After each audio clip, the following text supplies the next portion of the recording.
Welcome back to Noka Media, your source for Northern Ontario homegrown media content. 2026 at 6:30 p.m. in the council chambers. Please kindly turn your cell phones off for the duration of the meeting or put them on mute. Good evening all. Call the meeting to order. That the Township of Chapleau does hereby call the regular meeting of Monday, March the 9th, 2026 at 6:30 p.m. Indigenous land acknowledgement. The municipality of Chapleau is situated in the ancestral treaty entitled lands of Nishnawbe and Cree people in Treaty 9 area and recognizes neighboring First Nations of Brunswick Coast, Chapleau Cree, Chapleau Ojibwe, Mishpicotton, and Missinabie Cree. We acknowledge the long history of the First Nations and Métis people in Ontario and show respect to them today. Approval of the agenda. Whereas a member of council have been presented with an agenda for the regular meeting on Monday, March 9th, and be resolved the agenda be adopted as amended. 7.4, consider approving invoice number 5166 in the amount of $77,124.80 plus HT for the period of January 1st to January 17th from Chapleau Septic and Aggregates, January 20th, 2026, related to snow lifting program. Could I please have a mover? Moved by Lisi, seconded by? I'll second. Paul. Okay, any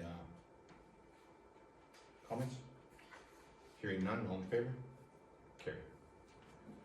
All right, disclosure of pecuniary expenses. Do we have any? Lucy? Did you? Alex? Did we approve the agenda on this? Yep. Yeah. I don't have any. None. Okay, I have one, and it is item 7.4. So Lisa, you'll be turning over to that point in the meeting. Okay. Delegations. That the Township of Chapleau does hereby receive a presentation for the commercial bioenergy for information. All right, and at this time, I'd like to welcome Robert. Hello. So tell us all about it. All right. I am Robert Masso, principal of Commercial Bioenergy. I'm here with Nadia Picardi, who is the lead consultant on the file. Je suis Robert Masso. Pour ce soir, s'il y a des questions en français, s'il vous plaît, me le présenter.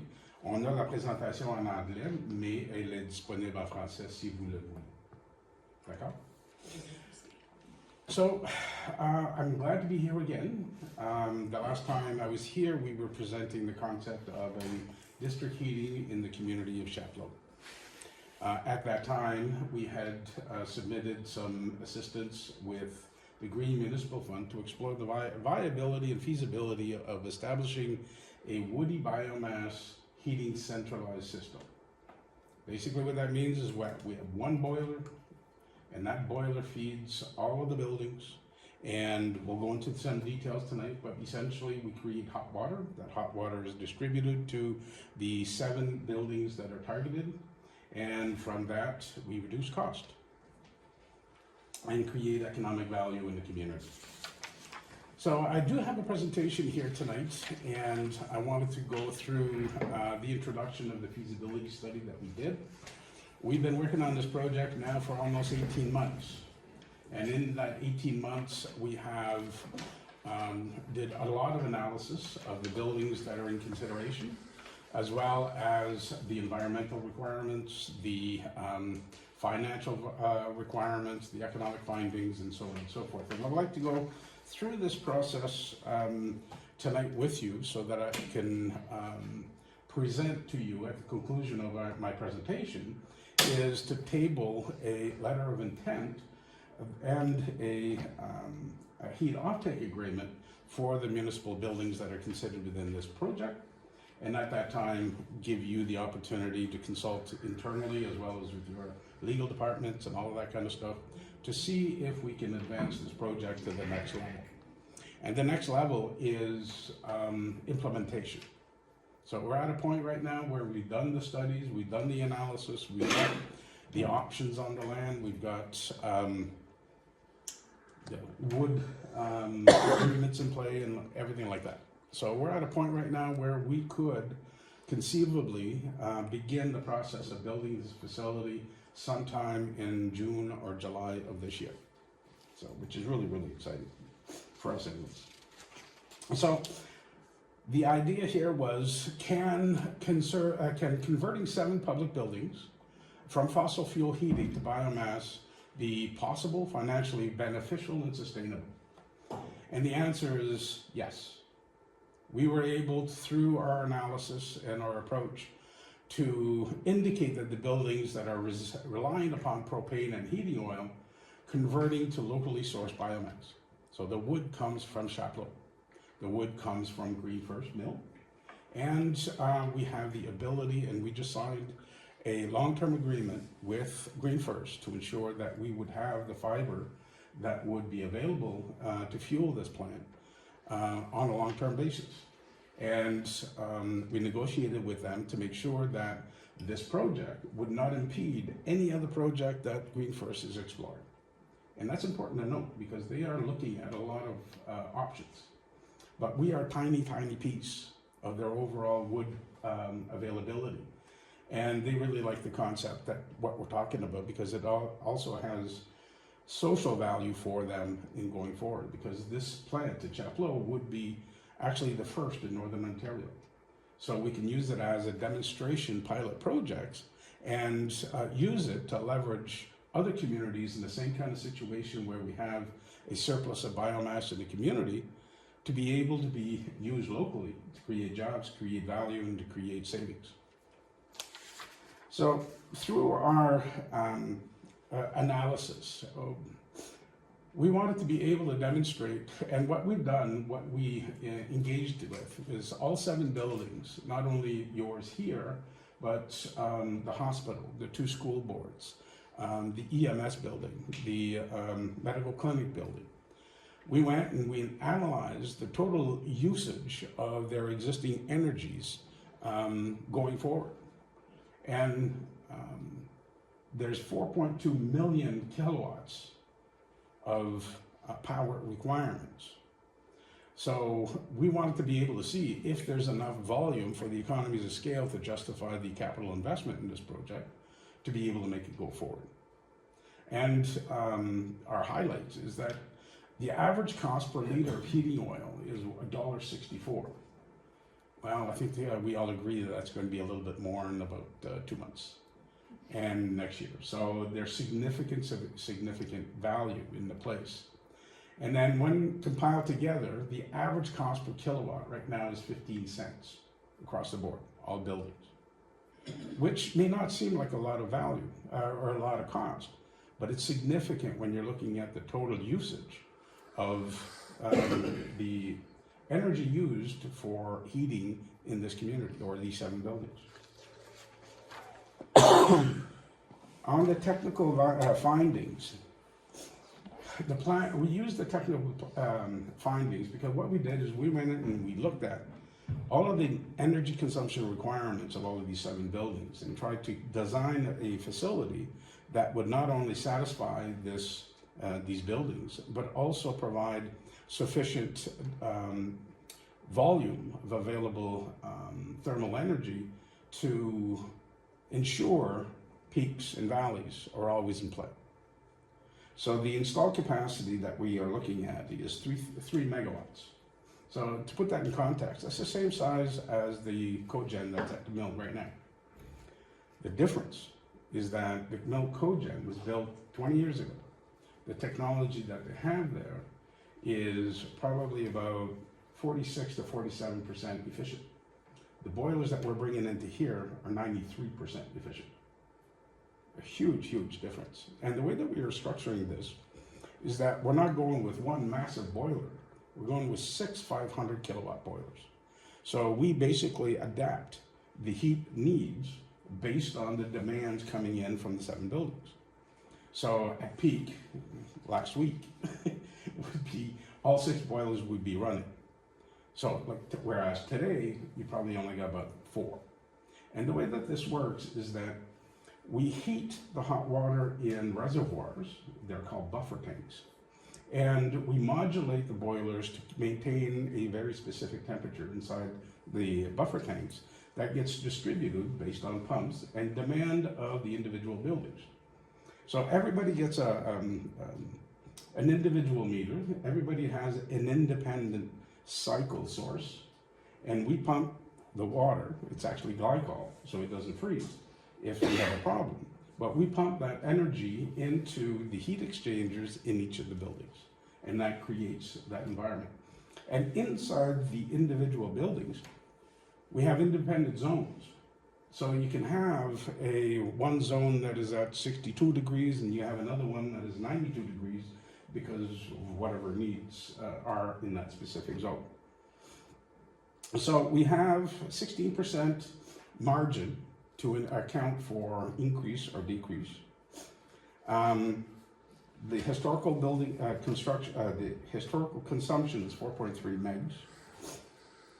There's direct heating loss, okay, that when we pump it from the tank to the individual buildings, there is some. All of these are insulated pipes that go from the source to the individual buildings.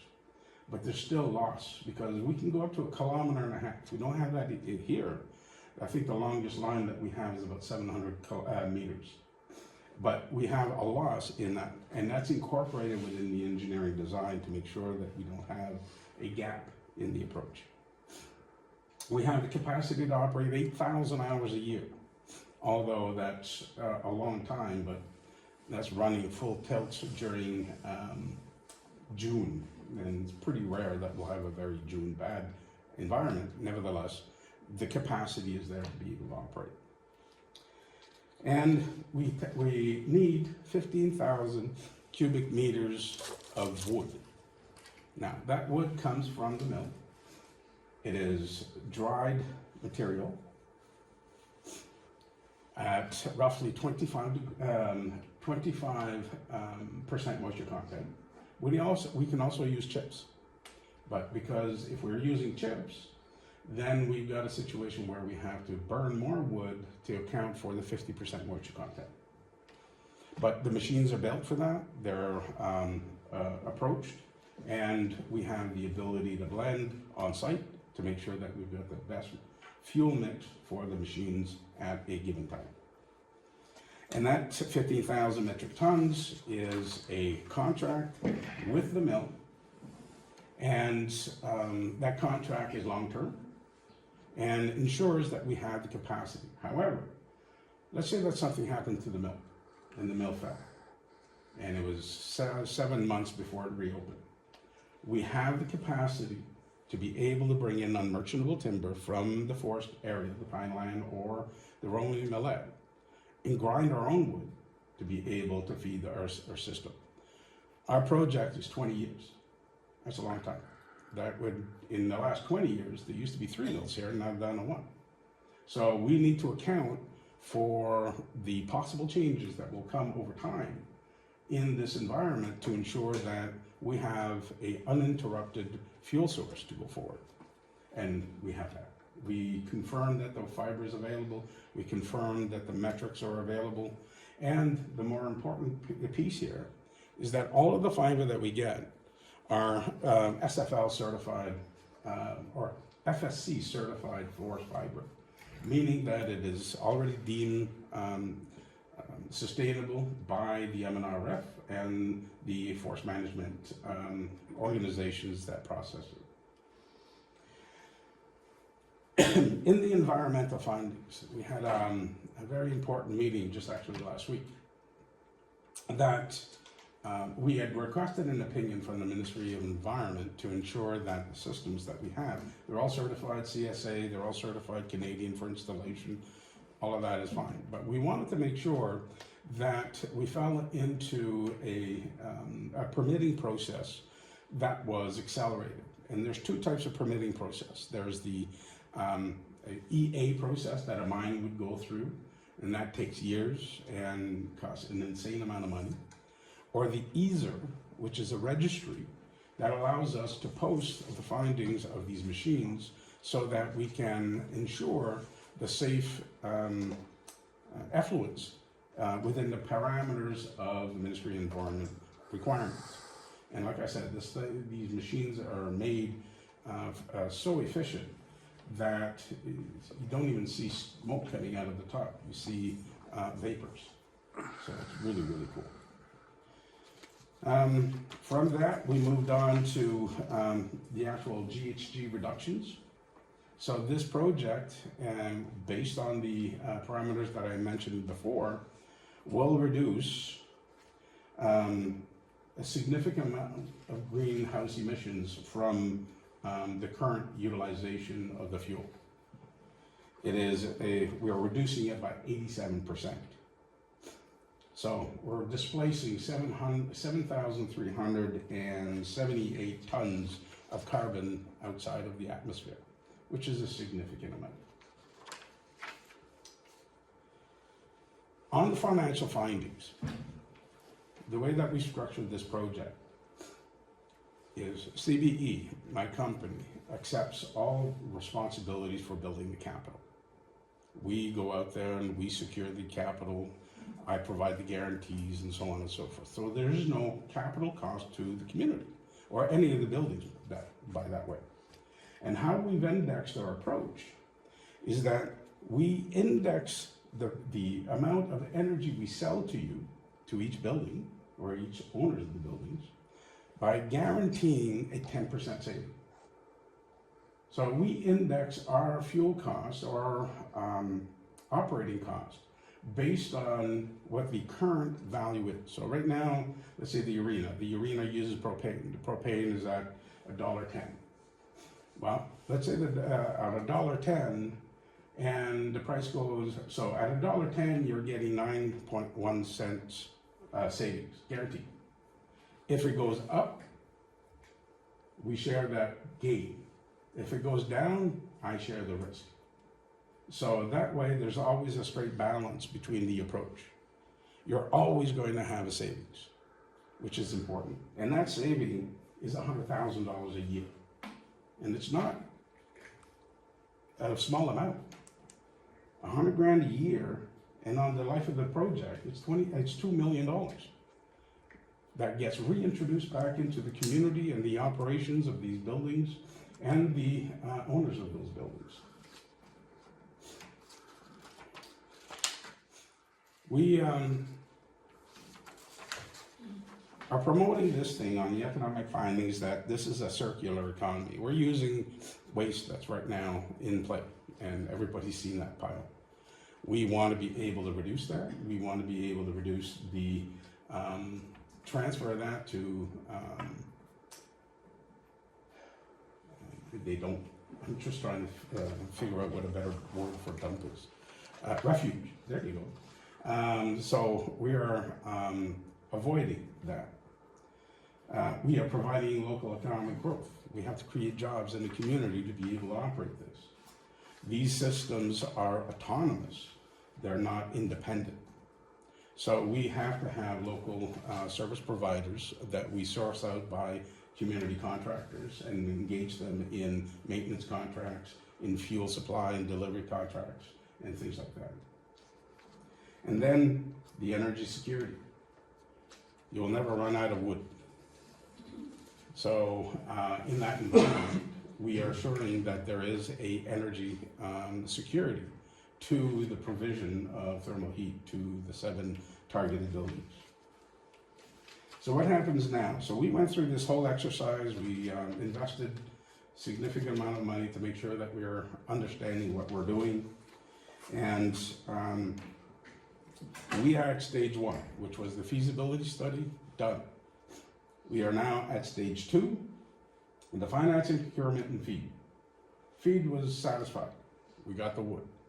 And the way that we write our contracts are always on the basis of you guarantee that we have availability of this material if we go ahead with the project.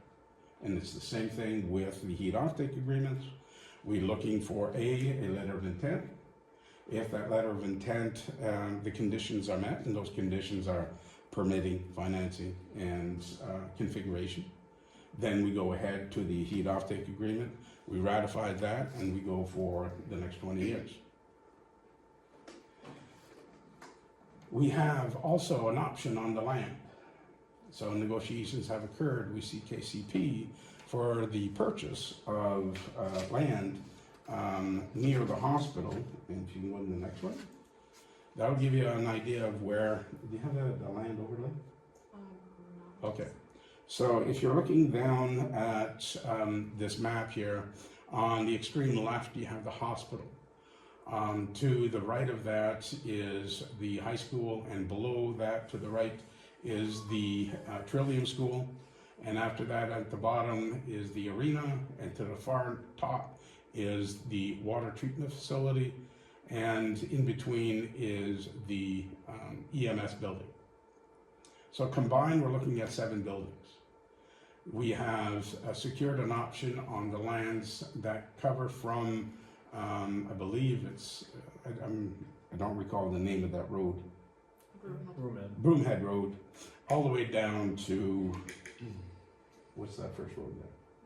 Maple. Okay, so we have secured a huge swath of land available for us to build this facility. This facility is about 100 feet by 80 feet.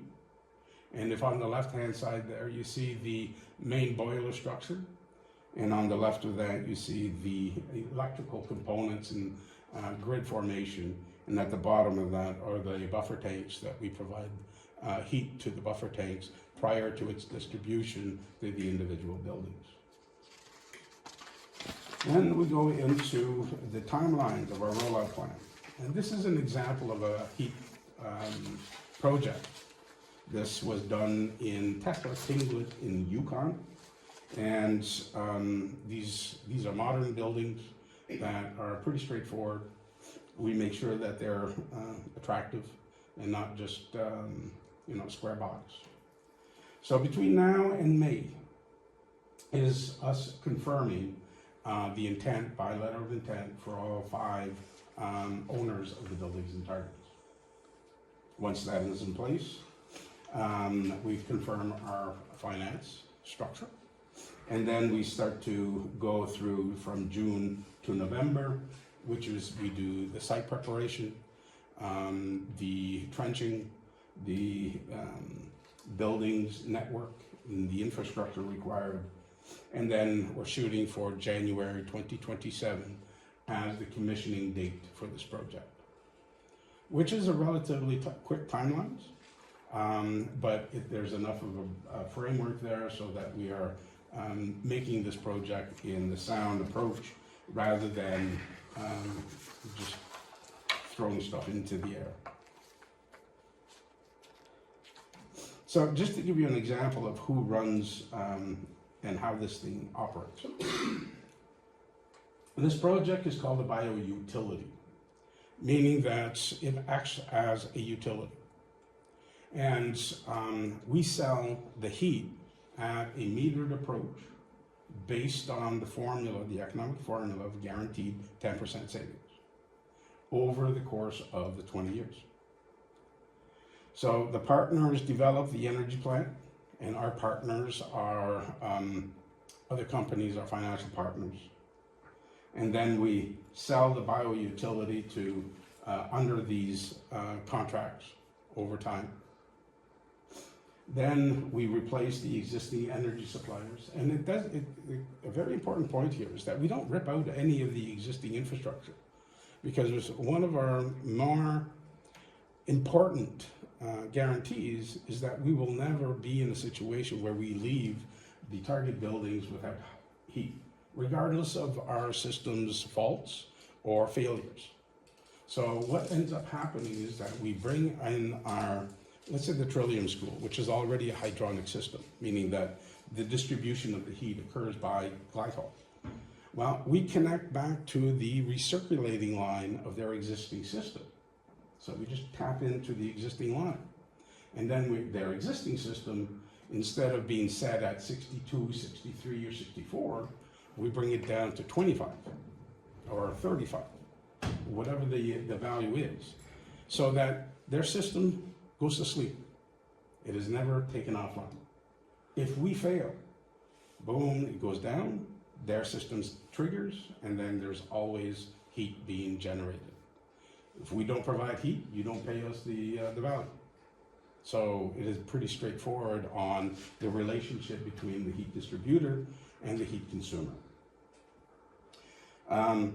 The operations will create jobs, either direct or indirect, through contracts in the community. And our typical, we've done projects like this up in the coastal communities, and already we're starting to generate jobs for those communities. And then the surplus, that surplus is then used to develop more projects. There is no better place, in my opinion, in Northern Ontario than Chapleau, simply because there's no natural gas, which is our toughest competitor. We know we can beat fuel oil. We know we can beat propane. We know we can beat electrical heat. We can be in a situation where we can convert CKCP's heat needs by these type of systems. We looked at the other schools, and we definitely have a phase 2, phase 3, phase 4 approach here. And then we are responsible for all of the operations. None of your people are required to do maintenance, required to fuel the machines or anything like that. We do that. And like I said, we do that, we charge you for it, but we charge you a guaranteed 10% savings. It is at a point right now where we are comfortable in the investment that we've made and are about to make, and it's significant. This project is about $7 million. So we are in a situation where we are ready to make that investment if we can make sure that we have people buying the heat that we generate. Robert, can we ask questions? Yeah. I didn't want to wait till the end, I was typing them. We're at the end anyways. I'm breaking them all It's down. okay. So you talked about the 7 buildings, 5 partners. Yeah. What happens to the feasibility if the 7 want to sign off? We have a threshold that we can't go below. Okay. Okay, and that's part of the exercise that we're doing here. We are requesting letters of intent. Those letters of intent get put in the basket, and if we have all of them, we have a threshold that says we got to go, or we can't go, and that's why these things are conditional at this stage. If I don't have enough players, it doesn't make sense. It doesn't make financial sense. So that's why we are prepared this evening to table a letter of intent, plus the actual template of the contract that the community would be responsible to sign if they want to go forward. And it's the exact same contract that the school boards, the hospital, and the other players in the community would have to sign. Just a follow-up question to that, Robert. So you talked about the guaranteed 10% savings over a 20-year period. Yeah. Right, which sounds fantastic to Yeah. any organization. But is there some form of escalation clause? So you talked about bill goes down, right? So then if the rec center, but you can't achieve that 10% for a year, does that escalation clause then go on to us as the tenant who are renting that heat? No, because the thing is that we are guaranteeing if you take 1 thermal energy, you got a 10% saving off the existing fuel. If you take 100, you got the 10% off of that. Last question, I have more, but I don't write it. So if that price of an alternative heat source went down, and you couldn't compete with it, could we go back to what we were doing? Yeah. There's a termination clause in this project that says, you can opt out. There are conditions, and we can go into those at the next level here, but yeah, absolutely, you can opt out. There is, if I can just glance upon it, there's a minimum requirement for us to be able to operate. The bigger player is not the town. The bigger player is the hospital. And it's really the hospital. If we can't get the hospital on board, it doesn't matter if you guys come on board or not. Okay, so it's reality. If the EMS building chooses not to participate, the heat volume of that is insignificant enough to justify closing this project. So it depends upon which one it is. We are actually presenting on Thursday to the French School Board. We are on the 26th at the hospital, 24th at the hospital. So we are in engagement right now that within the next 3 weeks, we will know if there's enough uptake to be able to move forward. And we are not making promises that are pie in the sky. We are indexing the price so that we have a delta between our operating costs and what we sell the energy for. There is always a variability, but we factor that into our risks, and our banking community has to make sure that they are satisfied that this occurs. So there's a lot of diligence that's gone into that. Sir? Keep going. I'll wait till the end. Oh, okay. Well, we're here. Essentially, that's my closing approach here, is that we are 95% of the way there. What we need right now is a commitment to explore signing this agreement. If we come back and says, yeah, we got enough people to go, that's where we're at. Just for clarification, you gave the size of the building, but I missed the size. 100 by 80. 100 by 80? Yep. Okay, all right. And so how do you do your backup power there? Diesel generator? Like, is it gonna? Propane. No, I mean, okay, but so there's backup power there? Yes. Okay, all right. So the buildings that don't have water heating them, We do forced air as well. okay, you guys take care of all that part? We take care of everything. All the CapEx included in this project, including the conversion inside of the buildings, is included in our costing. And you've seen all these buildings? We've seen all of these buildings. We gave it to the engineers. The engineers came back, gave us the cost estimates, gave us the requirements for each of the buildings, how much it's going to cost to bring the line from our centralized plant to the buildings, how much it's going to cost from the building inside the building itself. Like at Trillium, we're talking very, very minimal. At the arena, we're looking a little bit more integrated simply because of the way that it's structured and the age of the building. But again, that CapEx is on us. Okay. Lucy? No questions, sir. Kathy? How long has that indigenous biomass company been in existence? We incorporated in 2018. I mean, Yeah. are they involved in any other projects of yours? Yeah, and the way that we've structured it is that we create bioutilities in partnership with the First Nations in almost all of the areas. We've got a few projects in Quebec that are us only, but the projects in the coastal communities in Ontario are all in partnerships with the First Nations. Alex? Hi, Robert. So my question's on construction costs. They sometimes tend to spiral. It's a new project. I don't know, you hit a rock or something. I like what you said, that the costs are insulated, they could be 10% no matter what, but, so let's say you run into some significant construction costs, how's that gonna work? I mean, are We still? have to accept that risk, and we've already built that risk into our CapEx.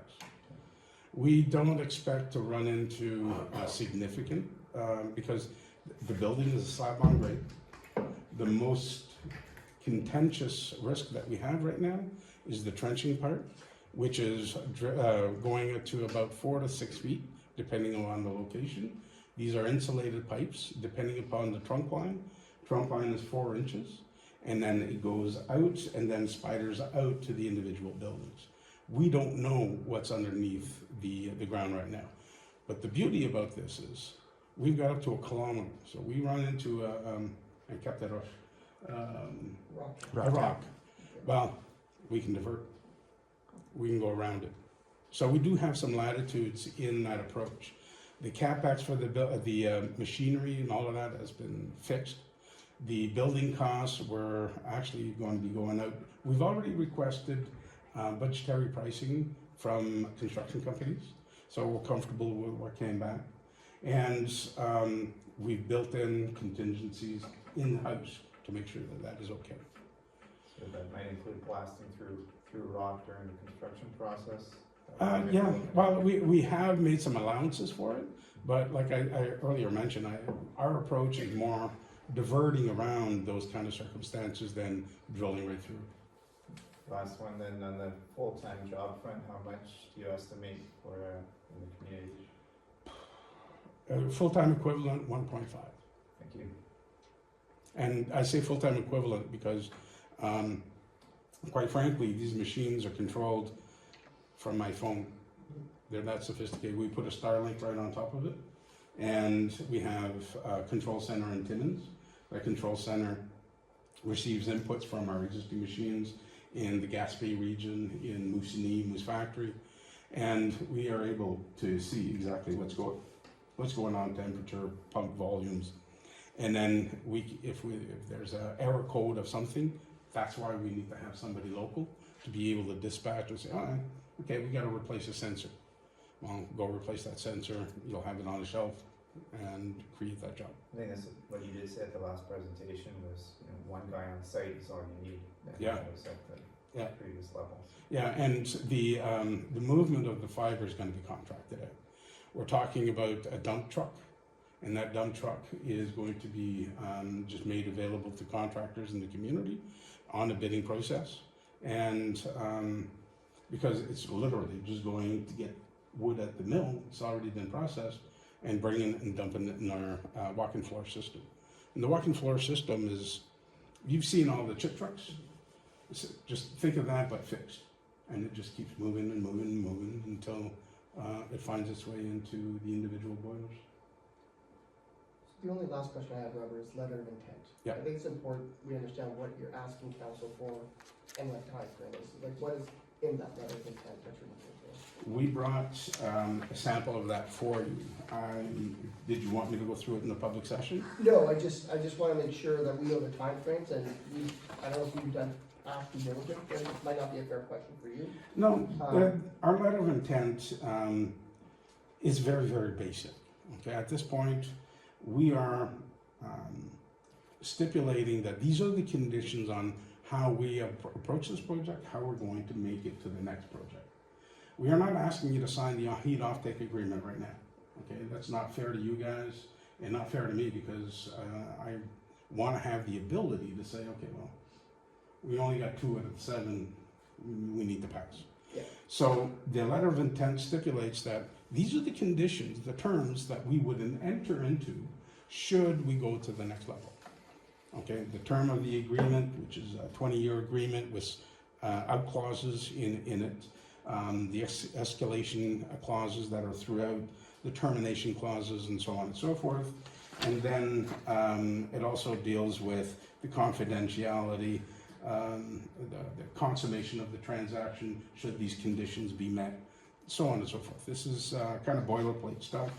And it's really, we're also including here the heat offtake agreement that we would encourage you to submit to your lawyer so that he can provide, or she can provide you the risk profile of this intent, so that you're comfortable making the decision on behalf of the residents of the community.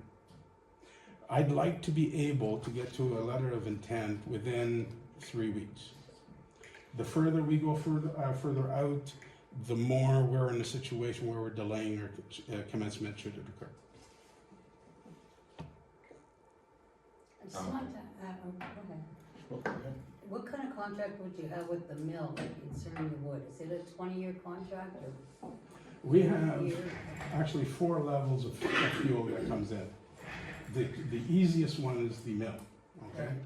So we've got a long-term agreement with the mill, and every year it indexes to the price of CPI.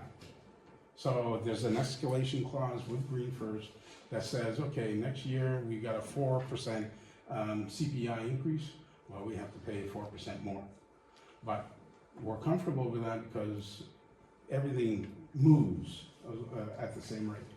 We've got a margin between those things that is sufficient enough to buffer and move forward. If my biggest fear is that the mill closes. Okay, that's really what my fear is.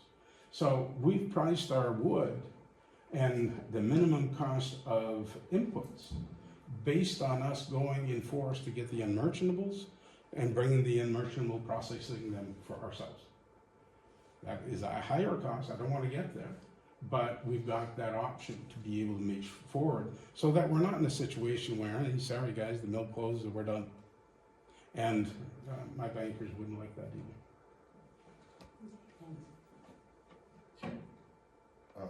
You want to take a crack at Paul's question? Sure, Mr. Mayor. We don't have the letter of intent yet. They're going to produce that to us, and then basically what I recommend to council is basically tonight to receive that presentation. direct staff to investigate that and come back at the next meeting on the 23rd with a proposed letter of intent for your consideration as a council as well. Okay. Cool. And in closing to that, the right of way, how are you gonna handle that? Well, we have a series of permitting processes that we need to go. We will come to you as a municipality under your existing terms and conditions to ensure that we have the ability to go where we need to go and the permits to be able to put the pipes in where is going to be required. Okay, so we're not talking about the right of way right now. No, it's premature in my eyes. We've Okay. already incorporated within our risk profile. We know what the mechanics of that exercise is going to be. But at that point, the right of way is going to be essentially under the road of Broomhead Road. We're gonna need to be able to submit an application for a right of way to be able to go underneath that road, bore drill right through, so that we can pop out on the other side. All of the other projects, the lines are being set up on their property. So it comes part and parcel of their approach. So you're just looking at boring across, you're not gonna be trenching. No, we're gonna be boring under. Perfect, good. Good. Any other questions? Well, I thank you very much for your time and consideration. I look forward to our next get-together, should that occur. And we're really excited about this project, so crossing our fingers that we can move it to the next level. Thank you. Thank you. Great, thanks very much. So thank you. That was great, and we'll be talking to you soon. I'm sure Reg is going to reach out with a bunch of questions. Yeah. Okay? Yeah, perfect. All right, now therefore be resolved that Council of Township of Chapleau does hereby approve the regular, sorry, I'm off to the wrong one. I'm back up at the top here. Yeah. Okay. So the Township of Chapleau received the presentation from Commercial Bioenergy for information that the council directs staff to compile the necessary information and requirements for the letter of intent and be presented to the council in consideration of March 23rd, 2026 meeting. Can I get a mover? I'll move.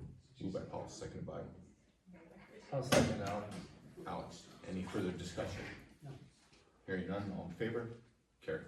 None. 6, consent to the agenda. Whereas Township Chapleau has reviewed the consent to the agenda consisting of 6.1, council and committee minute meetings, and 6.11, regular council meeting minutes on Monday, February 23rd, 2026. Now therefore be it resolved that the Township of Chapleau hereby approve the regular council meeting minutes of Monday, February 23rd, 2026 as presented. Can I please get a mover? Moved by Lisi, seconded by I'll second. Kathy. Any further discussion? Hearing none, all in favor? Carried. Okay, business 7.1, 2026 Canada Day. I gotta click the lights on, sorry. Do you mind just lifting the 2 light switches? Perfect. Oh, there. Thank you very much. Okay, 7.1, 2026 Canada Day report and budget. That the Township of Chapleau does hereby approve the 2026 Canada Day budget and request for 2026. Can I get a mover? I'll move. Moved by Paul, seconded by I'll second. Kathy. Any discussion? Questions? Great. Love it. Last year, like, it is so nice to get phone calls from the general public, not to say, hey, Ryan, can you work on this? Can you fix this? Can you do that? Except people take the time out to say, did I have fun? That was such a great event. We need to do that again. And there's a big push from the public, and I love those calls. And thank you very much for creating them. And looking forward to this one, and love to help sponsorship again this year. Okay. All right. Any further comments aside from mine? Hearing none. All in favor? Okay. Congratulations. Thank you. Okay. 7.2, statement of council for board member reimbursement and expenses. that the Township of Chapleau does hereby approve the 25 statement council for board remuneration expenses as presented. Can I get a mover? Oh, no. Moved by Kathy, seconded by I'll second. Alex. Any further discussion? Yeah. Look on the expenses side, they seem a little higher, but we don't hear much on the public health board side. I was just wondering how many meetings,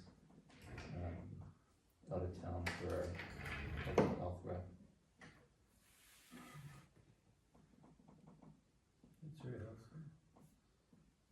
Not sure. We can ask and Okay. get that question back to you for the next council meeting, or would you like to reply in an email? And, get back in the next meeting is fine. Okay. Can we make a note of that? And I have a question too, if we need a new public health rep that lives locally? That's- Good question. Okay.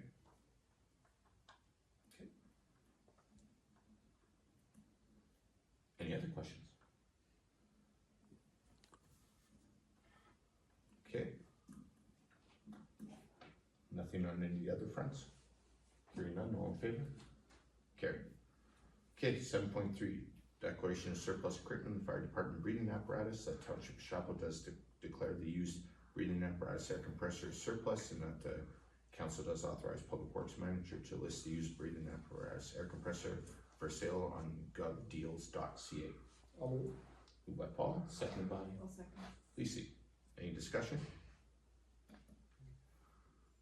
The grader's on there and it's doing really well. Yeah, I noticed. Yeah, it's cool.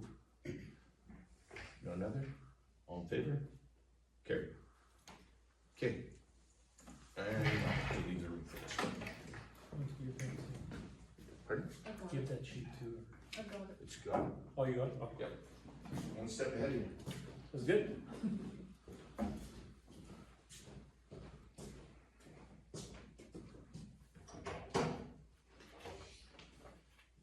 Alright, 7.4, that the council approve invoice 5166 in the amount of $77,124.80 plus HST for the period of January 1st, to January 17th from Chapleau Septic and Aggregate Services dated January 20th, 2026 related to the snow lifting program.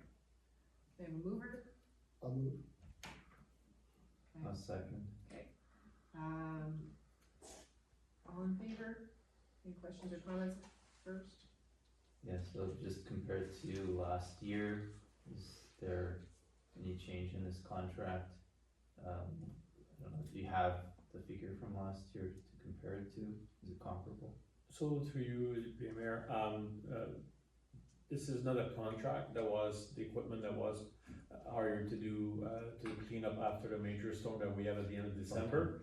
And definitely we're over budget compared to last year, like most city in Northern Ontario. Okay, I didn't have that here. But the reason it's in front of you council tonight is the fact that the budget for 2026 isn't approved yet, and the fact that the limit that we can sign off the fall council resolution is 50,000. Since that one is above 50,000, that's why tonight you're having that resolution to approve, so we can make a payment. Okay. Any other questions? All in favor?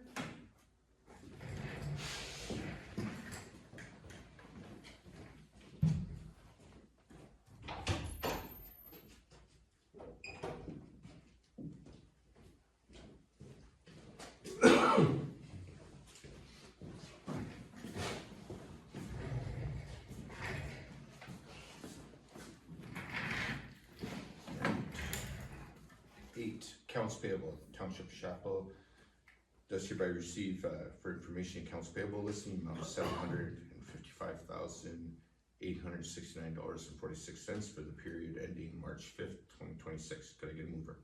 I'll move. Moved by Lisi, seconded by I'll second. Kathy. Any discussion? Hearing none, all in favor? Carry. Oh, sorry. No, that's okay. Oh, okay. I thought it was a late question. Okay. All right, resolutions none, correspondence none. In camera. So adjourned in-camera session of Township of Chapleau does hereby move to in-camera for the following items. In-camera session minutes for the meeting of March 5th, 2026. Personal matters identified individuals, including municipal and local boards, employees, Ontario Municipal Act, Section 2392B, Human Resources.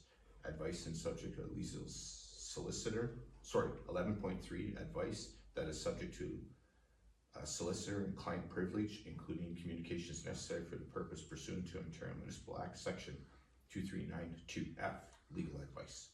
Can I have a mover? I'll move. Moved by Paul, seconded by Alex. Any discussion before moving in camera? Hearing none, all in favor? Carried. All right, ladies and gentlemen, thank you very much for coming out. It's great seeing you. Thanks for watching. Don't forget to like, share, and subscribe. If you have a story or event you would like to see featured on this channel, just send us an email at nocaudits@gmail.com.